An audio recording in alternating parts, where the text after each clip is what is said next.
that choose it and lose it. We want some options that we can have and feel okay about. Absolutely. So this is why I'm a little suspicious.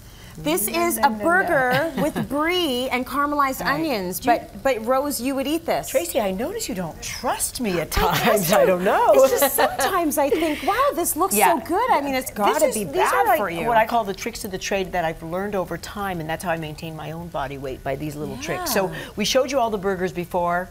Woo, the Baconator and all that. So now we're going to make an incredibly delicious caramelized onion burger stuffed with brie cheese. It smells so good first of all, you're going to start with a pound of meat. You're going to use a really good quality but lean, and that means a big deal.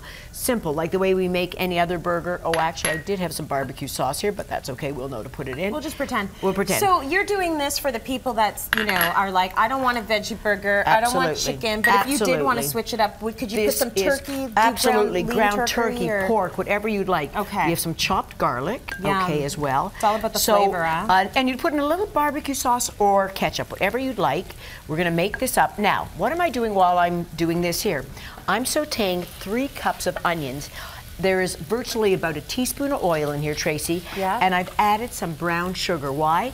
Because a brown sugar is going to help caramelize these onions. Right. So if you take a look at what this looks like now, within about 10 minutes, they're going to look like that. Okay, so the sugar is going to speed up the process a little bit. So now I'm going to get my hands a little dirty here. I'm going to put this in.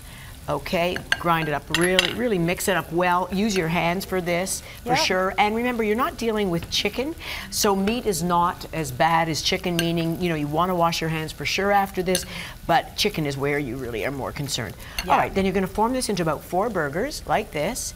You're going to take some delicious brie cheese. So what I'm trying to show people is, don't go for the zero-fat, low-fat cheese. It tastes terrible. I used to watch my mother eat a pound of it and say, you know, it doesn't have a lot of flavor, honey. Ma, you ate a pound of it. But at least it was low fat. But it was low fat. But better to go full fat like the French do, but just have maybe a small portion. Like this is about a 1/4 to 1/3 of an ounce, and I'm going to now stuff this in here. That's your brie. That's my little secret. All right, there you're going to make 4 like that, nice. And then you could do whatever you want on the barbecue, on a grill pan.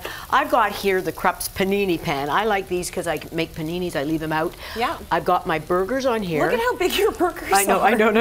Now look at that, and I want you to look at that. Huge. Okay, so these are about 4 to 6 ounces, but the other burgers, you saw what we had. What made them so fat? Yeah. All the bacon, all the cheese, all the mayo, all the cheese sauce. You're going to put this on. And even the beef that was being used for the other stuff, and the way it was being prepared, it wasn't just being, you know, grilled like this. Absolutely. All right, and you're going to grill it up like this, and then I just put a little piece of brie cheese on top afterwards. Yeah. But I want you to see.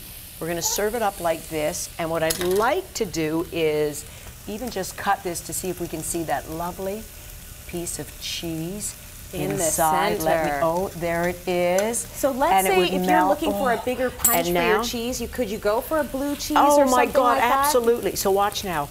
Our caramelized onions on top. Good stuff. This beats any burger you'll ever get at a drive-through. You'll save a lot of calories. Yeah. Your kids, your husband, everybody's going to kiss you to death after this because it is so yummy. And then again, as I say, put another little piece of brie cheese on top. It will just start to melt. Serve it up with a salad. You don't even need a bun. You could put a bun on if you want. Yes. But this is a way to really eat healthy, heavier burgers. So notice here, I serve them with sweet potato fries. Oh, nice. A little bit of like tomatoes and cucumbers. Yeah. But that's one good meal, and I'd rather have the extra calories in the beef and the cheese than in a 300-calorie bun. Absolutely. Which those buns were that we were looking at before. Yeah. Where you don't have any nutrients at all, right? Good stuff. Do you ever do the flat little thin buns? Yeah, do you ever do those thin ones? Absolutely. Yes. Or open face buns. Or open face buns. I love open face buns too. Good. But you're on the barbecue. This takes 2 seconds to make.